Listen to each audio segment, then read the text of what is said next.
Liam was a walking corpse and business casual, doomed to die beneath the endless but mocking sun before he could ever clear his debts. Reincarnate him as the son of a powerful noble, said he'd offer Liam a second chance, a new world. Pick any kind you wanted: magic, robots, sword fights, giant mechs. Liam picked the Gundam-style world Nid always ranted about. Liam was a walking corpse and business casual. The man hadn't had a proper night's sleep in almost 10 years, kept alive purely through spite, caffeine, and a stubborn refusal to die before finishing his next miserable work shift. After another thrilling day of getting yelled at by incompetent bosses and blamed for things he didn't even know existed, Liam dragged himself home. M greeted him at the door and quickly filled him in. Konami had spent the whole day pleading for a dog after visiting a friend's house and falling in love with the Shiba Inu. Liam, half dead but still somehow emotionally functional, hesitated, but when he peeked into Konami's room and saw her snuggled under her blanket, clutching a plushie and looking like an angel, Liam's last brain cell made an executive decision. The next day, he took Konami to the pet store. She lit up like a Christmas tree on steroids. M was genuinely surprised Liam agreed to it. Wasn't he already working himself into an early grave? But Liam didn't care anymore. He had officially reached tired but compliant dad mode and believed that if he just kept his wife and daughter happy, he could survive anything. Unfortunately, the universe had been patiently waiting for this exact moment to body slam him into the abyss. At work, Liam was living a sitcom, if sitcoms were horrifying nightmares with no laugh track.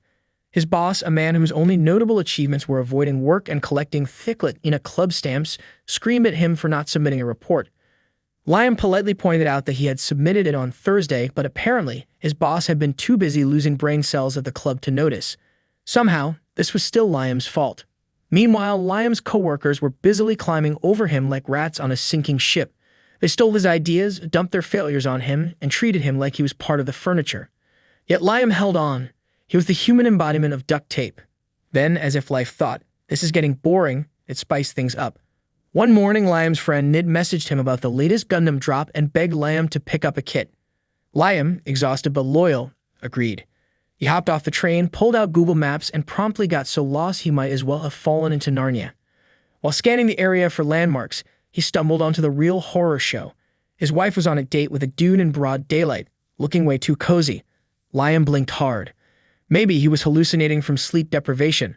Maybe that guy was her cousin. Later that evening, M greeted him like nothing had happened. She even lied straight to his face, claiming she spent the day being Mother Teresa at Konami's sword practice. Liam almost called her out, but like an Olympic gold medalist in denial, he swallowed it down. Surely he was mistaken. Surely M would never cheat. To clear his head, Liam decided to revisit the scene of the crime. Smart idea, right? Wrong. Not only was M back at the same spot, but this time Liam overheard her giggling on the phone with the dude, and Konami was there too. Liam's heart briefly stopped when Konami called the man Papa. Liam could feel his soul trying to eject itself from his body. Still, Liam clung to hope. Maybe they were role-playing. Maybe this was a really weird version of Take Your Daughter to Work Day. Maybe his life was a practical joke hosted by hidden cameras. At work, things got worse, because of course they did. His computer froze, and his boss screamed at him for taking too long to log back in. When Liam explained that the computer couldn't go into standby because of security issues, the boss screamed even louder, suggesting he just skip breaks. Human rights? Never heard of them. Right in the middle of this, M called with more wonderful news. Konami was in the hospital. Liam raced there like a man possessed, only to find out Konami was in surgery and needed a blood transfusion. The doctor asked for the parents' blood types. Liam said AB positive. M said O negative. The doctor nodded and chose M to donate.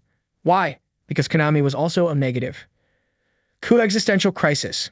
Liam, ever the scholar, Googled blood type inheritance on his phone and discovered the truth. There's no damn way an AB father and O mother produce an O child. It's like trying to make lemonade out of steak and sadness. He confronted M, finally growing a spine after years of suffering. And she pulled out the Uno reverse card. She gaslit him so hard the hospital lights flickered. How dared he question her? He was never around. He was the bad guy. Never mind that he was working himself into the dirt so they could have a roof over their heads. M decided the marriage was over. She was taking Konami, not even his biological daughter, and leaving. Konami, the traitor, chirped that she liked her other pop-up better anyway. Liam, freshly kicked in the heart, stumbled back to work where things somehow got even worse. He was accused of embezzling 50 million yen from his own company, using his own computer with evidence so blatant it might as well have come with a neon sign saying he did it. He got fired immediately. Then M sued him for child support. for a child that wasn't even biologically his. Unable to pay anything, Liam became a construction worker, doomed to die beneath the endless but mocking sun before he could ever clear his debts. When he coughed up blood into his rice ball one lunch break, he knew it was the beginning of the end. That night, lying alone in his sad little room, Liam saw a light, not the warm, fuzzy kind. More like a "hey, you're about to die, but here's a plot twist" kind. A mysterious man appeared, stylish, suspiciously cheerful. He showed Liam visions. His boss was the real embezzler that was cheating with said boss. M thought Liam was just an ATM with legs. They had been plotting together all along. Liam was just their human doormat. The man asked Liam, "So you just going to die like a chump?" Something inside Liam snapped. No, he would not die like a chump. He vowed vengeance with the force of 1,009 protagonists. The man, absolutely loving the drama, said he'd offer Liam a second chance, a new world. Pick any kind you wanted: magic, robots, sword fights, giant mechs. Liam picked the Gundam-style world Nid always ranted about. Good choice, because the mysterious man also promised to reincarnate him as the son of a powerful noble, a count, no less. Fast forward to planet Hydra, 5 years later. Baby Liam was living large. On his birthday, his parents threw a huge party. Then came the birthday presents.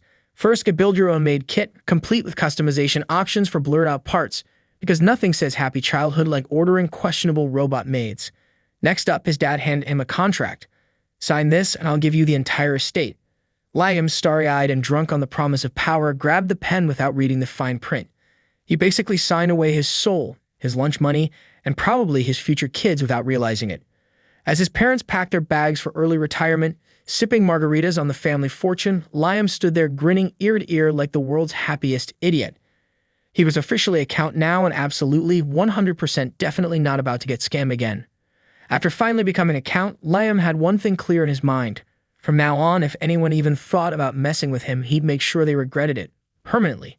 And as twisted as it sounded, he was genuinely grateful. Grateful to the strange man who had given him his second chance. Because right after Liam's soul was safely transported to the new world, that same man wasn't finished.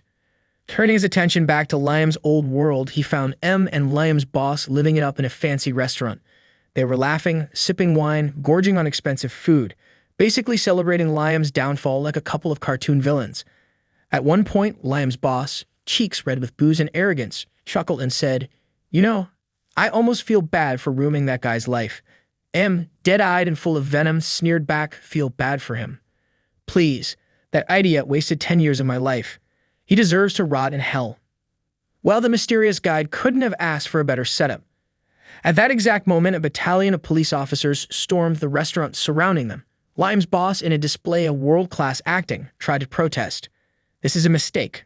I'm a respectable businessman." But the officers didn't even flinch. They had the receipts, clear camera footage showing him planting evidence and framing Liam for the massive embezzlement scheme. There would be no plea deal, no way out. His future was a cold, hard prison cell. And with her sugar daddy hauled off in cuffs, and was left sitting there, broke, humiliated, and utterly alone. No more fancy dinners. No more easy money. Just the creeping, miserable realization that she had backed the wrong horse. And the wrong horse just won the karma lottery. The guide, floating unseen above the chaos, soaked up the despair like it was fine wine. He smiled. Mission accomplished. Now the final piece. He turned his gaze back toward Liam. There was time to fully transport Liam's soul to the new world. But this wasn't some fairy tale reincarnation. Oh no, the guide intended for Liam to suffer even more in this new life, but slowly, deliciously, over centuries. After all, the people of that world had lifespans measured in hundreds of years. The stage was set. Meanwhile, on planet Hydra, the kingdom was under siege.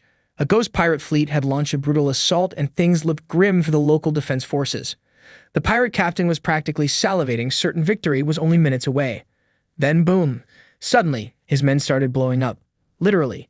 As if some invisible hand was plucking them off the battlefield. Through the smoke and chaos, the pirate captain spotted her. A lone figure floating menacingly above the battlefield. It was Christiana, first princess of the Holy Kingdom of Lei, clad in armor that shimmered like a blade under sunlight. An extraordinary fighter, a legend in her own right. With Christiana leading the counterattack, the tide turned swiftly. The pirate forces were slaughtered without mercy, their dreams of victory crumbling into dust. Even as the surviving pirates tried to flee, Christiana coldly ordered her soldiers to pursue them. They would make an example out of these fools. Back to Liam, Far away from the blood and smoke of battle, Liam was living a much smaller, but still life-changing moment. He had just received his aid, a special gift from his parents for his birthday. It came in an elegant doll-sized package. His butler, Brian, explained that all Liam needed to do was touch it. Curious, Liam placed a hand on the package. In an instant, a figure gracefully landed before him, a beautiful maid with long silver hair and mesmerizing blue eyes. She bowed and introduced herself as Amaji, his personal aide. Brian explained further. Amaji could operate 24/7, needing only weekly maintenance. She was designed to assist Liam with any and all needs, but Liam wasn't listening. His focus had locked on certain assets. Without shame, Liam immediately began inspecting her hands, hovering like a construction foreman checking a building's stability. Brian, visibly sweating, coughed and reminded him that such behavior was highly inappropriate, especially in public. So Liam, grinning, invited Amaji to his room for a more thorough inspection. Hours later, Liam, now blissfully relaxed as Amaji gave him a shoulder massage, casually answered Brian's worried inquiries. "Don't worry about it. I'm mentally 36, Brian." The aghast butler informed him that even 36 was still considered a child here, since the average lifespan was around 600 years and true adulthood didn't start until at least 100. Liam was stunned but quickly realized this was amazing news. More years meant more time to live however he wanted, and most importantly, more time to be surrounded by trustworthy allies like Amaji. But then came the bombshell. Brian, after being ordered to spill the truth, revealed that Liam's parents had abandoned him. They had dumped all the crushing debts of the Banfield family on Liam's tiny 5-year-old shoulders and ran for the hills to avoid responsibility. Apparently, Liam's great-grandfather, Alistair, had built the Banfield name into something respectable, but Liam's father, a man with the intelligence of a wet sponge, had squandered everything. The family's industries had collapsed. Their frontier territories were barren. Tax revenue had dried up. The family owed a mountain of debt. In short, Liam was royally screwed. Meanwhile, in the local bar, the citizens of Hydra were gossiping about their new lord, a mere 5-year-old boy. One man grumbled, remembering how the last new lord had bled them dry with taxes. Still, they hoped, maybe foolishly, that this time would be different. Back at the estate, Liam sat in stunned silence. They had a kid just to dump the debt onto him. Again, he had been used, abused, and abandoned, just like in his previous life. But not this time. This time he swore he would change everything. Liam asked Amaji to join him, to help him forge a better future. She eagerly agreed, thrilled to finally have a true purpose. Liam, feeling for the first time that he had someone he could truly trust, decided to implement some important safeguards, the 3 laws of Amaji, Banfield Edition. 1. Never do anything that would harm Liam. 2. Always obey Liam's orders unless it would harm him. 3. Protect yourself if it doesn't conflict with the first 2 laws. With their alliance officially forged, Liam asked for ideas on how to save the Banfield domain. Amaji quickly suggested using an education capsule, a high-tech device that would pump 10 years' worth of education into his brain in only 6 months, while simultaneously enhancing his physical body. Liam loved the idea, but there was a problem. Who would manage the domain while he was asleep? Simple solution, he granted temporary authority to Amaji. Brian protested furiously. After all, Ad were widely hated in the Empire, a remnant of the legendary Skynet War, where humanity was nearly exterminated by rogue machines. But Liam didn't care. He trusted Amaji more than any human, and there was no law explicitly forbidding an Ad from acting as a temporary steward. Before climbing into the pod, Liam had one last question. Amaji, can you feel emotions? She hesitated, but admitted that when Liam asked her to team up with him, her memory logs had suffered a cache overflow, the AI equivalent of being so happy she crashed. With a smile, Liam stepped into the capsule, ready to gain the knowledge and power he needed to rebuild everything. This was only the beginning. This is the story of Haruki, a man who lived a hellish life for 39 years. Throughout his life, he endured sorrow and betrayal, and in the end, he was diagnosed with an incurable form of cancer. For giving him such a life, even God himself apologizes to Haruki. After his death, Haruki's soul reaches heaven. God feels deeply regretful for what he did and wants to make things right. He promises Haruki a new life and says he will fulfill any one wish of his. Haruki, being a simple man, wishes to be reborn as a farmer in a peaceful place. God agrees, but he feels this isn't enough. As compensation, God gives Haruki the most powerful tool in the universe, the almighty farming tool. With a swing of his divine staff, God sends Haruki to the world he always dreamed of. Haruki opens his eyes and realizes that his body is fully healed. In his previous life, he couldn't even get out of bed for years. This new world is filled with greenery. Tall trees surround him, but it also seems that there's no one else around. Haruki had wished to be born in a place without any civilization, but that didn't mean he wanted to be completely alone. Wearing farmer's clothes, Haruki remembers the almighty farming tool God gave him and begins using it to make the land cultivable. No matter how much he plows, he doesn't feel tired, and the soil is so fertile that the crops are sure to be excellent. This place was indeed amazing, but it also had wild monsters, so Haruki needed a safe place to call home. He explores the forest and eventually finds a giant tree that could serve as his house. However, there was still a big problem. Haruki couldn't find a river or lake anywhere in the forest. Without a water source, both farming and survival were difficult, so Haruki decides to dig a well himself. He transforms his almighty tool into a shovel and keeps digging deep until he finally finds water. With a water source now available, he begins clearing the land. One tree, however, stood in his way, obstructing his farm. Haruki thought he could use his past life knowledge to cut it down, but to his shock, the tree fell with just one swing of the almighty tool. He barely managed to dodge it in time. It could have crushed him. Haruki thinks it's time to gather food, but surprisingly, despite all the hard work, he doesn't feel hungry. Perhaps another blessing of this divine body. He starts shaping the wood using the almighty tool, which can transform into any tool he imagines, except for high-tech ones. Now that he had enough wood, Haruki realized he would also need nails to build a proper house. As he ponders this, he notices it's getting dark. He urgently needs fire, or he'll spend the night in complete darkness. But he doesn't have the materials to light a fire. He considers turning his almighty tool into a matchbox, but he fears using up all the matches might destroy the tool. So instead, he transforms it into a magnifying glass, hoping to start a fire using sunlight, but the sun had already set. In the end, Haruki creates a shelter inside the giant tree where he spends the night. We see him crafting utensils out of wood.